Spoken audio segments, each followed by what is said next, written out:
Au CFAI Forme Avenir, le BTSIM est une formation diplômante en apprentissage dans le domaine des microtechniques sur une période de 2 ans. En première année, les apprentis sont formés sur plusieurs mises en situation qui associent de la micromécanique et de l'électronique. Un groupe de 6 apprentis volontaires ont développé un vélo électrique pour le Tour de France 2017 nommé Mechatronic Bike.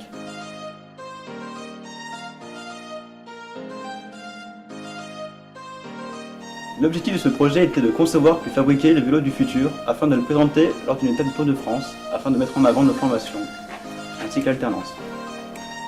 Notre idée était de réaliser un vélo elliptique, c'est-à-dire un vélo ultra sportif sur lequel on devait pédaler debout tout en gardant l'équilibre.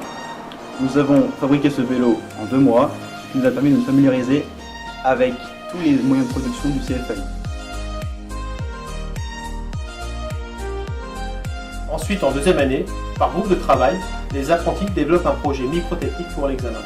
La réalisation des projets passe tout d'abord par la recherche d'idées sur les différents produits. Les différents projets réalisés au CFAI ont pour but d'améliorer les produits déjà existants. Afin d'améliorer ces produits, on leur ajoute souvent des fonctions supplémentaires ou on essaye de réduire tout ce qui est prix sans compromettre leur fonctionnalité et tout en gardant le même niveau de gamme.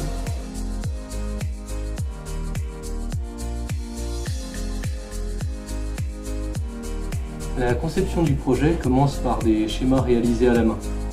Le but est d'obtenir une idée générale de la forme du produit, mais aussi et surtout de se mettre en accord sur son fonctionnement.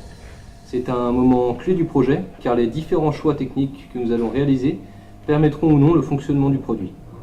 Pour ce qui est de notre projet, le dénoyateur de cerises, il nous a fallu pas moins de 10 versions pour valider celle qui nous paraissait la meilleure.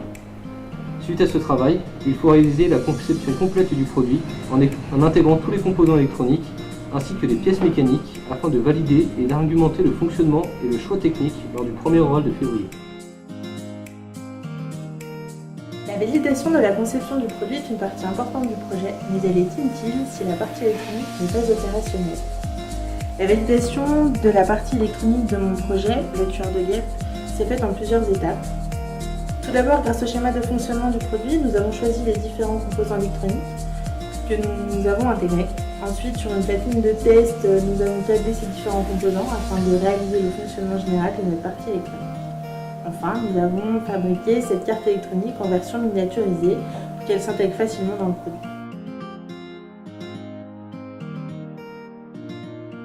Quand l'électronique ainsi que la mécanique sont validées, on peut ensuite passer à la partie fabrication du produit final. Pour notre projet, le tourneur de page, 40% du projet a été réalisé en impression 3D grâce aux 2 machines disponibles en salle proto. Le reste des pièces ont été achetées ou usinées au sein de l'atelier du CFAI Forme Avenir. C'est une partie très intéressante du projet car rien ne fonctionne du premier coup. En effet, il faut creuser, chercher un peu plus loin pour pallier aux différents problèmes. Il nous est même arrivé de reconcevoir et refabriquer en urgence toute une partie du produit pour améliorer ou résoudre une difficulté.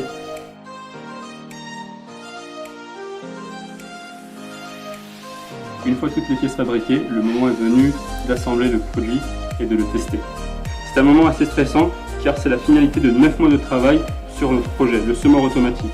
Une grande partie des pièces mécaniques étaient déjà assemblées en amont tout au long de l'année. Il ne nous restait plus qu'à intégrer l'électronique. Au final, suite aux premiers essais, très peu de choses ont été modifiées. Nous avons changé le tuyau guidant les graines et amélioré l'adhérence des roues sur le profilé en alu. Quand le projet fonctionne, c'est une satisfaction pour toute l'équipe et ça fait vraiment plaisir.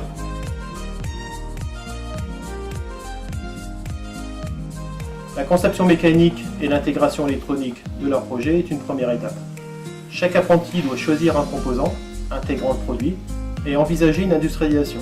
Une partie de la section a réalisé comme moi un moule d'injection plastique. Cet outillage permet de réaliser des pièces de formes variées plus ou moins complexes, avec des temps de cycle très rapides. Au CFAI Forme Avenir, nous concevons et fabriquons des moules pour machines Babyplast. Ils nous permettent de valider nos choix pour les empreintes, nos points d'injection et d'éjection, et de résoudre, le cas échéant, des problèmes. C'est un véritable soulagement quand la première pièce sort du moule et c'est surtout le résultat d'une centaine d'heures de travail.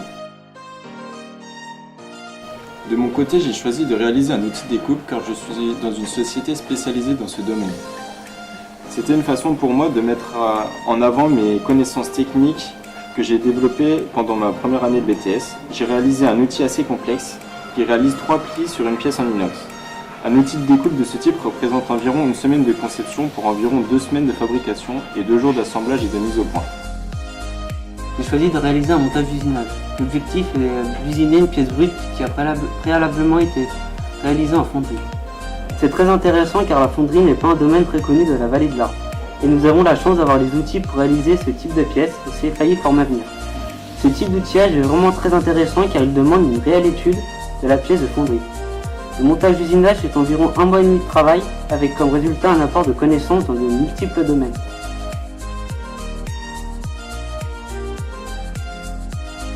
À l'issue de cette formation en BTSIM, les apprentis ont le choix de poursuivre leurs études ou de valoriser leurs compétences en intégrant une entreprise.